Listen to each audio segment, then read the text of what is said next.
এখানে ওনাদের যে মানে বাবা ওনাদের যে দাফন এই দাফনটা আমি কুলাইতে গেলে তো মনে করেন মায়ের যে কটা নামাই ওরা আসলে তো ওই যে কি কয় কেউ সেভেন আপ খাওয়ায় ঠান্ডা খাওয়ায় সবাই এক সব হ্যাঁ এক না জি, অবশ্যই। মা ঝাল কেমন হবে? ঝাল হবে না? আচ্ছা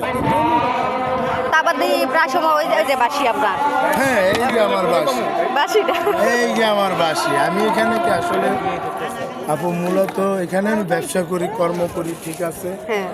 এখান থেকে কিন্তু আপনি দেখেন 10টা মিনিট দাঁড়ায়া হাজার হাজার লোক চলাফেরা করে। অবশ্যই এখানে তারপরে আগের রেল লাইন ছিল একটা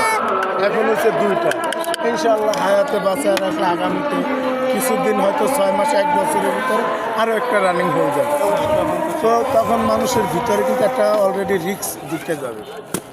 তো আমি মনে করি রাস্তাঘাটের ব্যাপার স্যাপার তো একটা লোক যদি আর একটা মানুষের প্রতি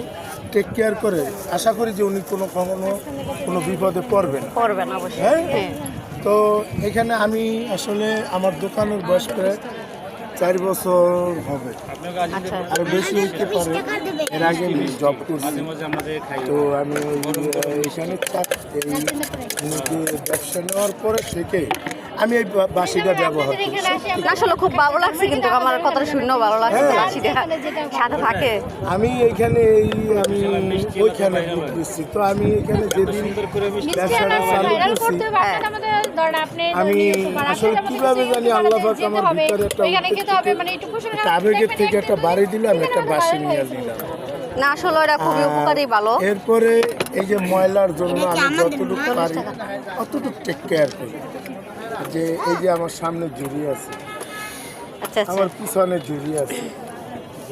হ্যাঁ আমি পুরান রেল লাইন থাকাকালীন অবস্থা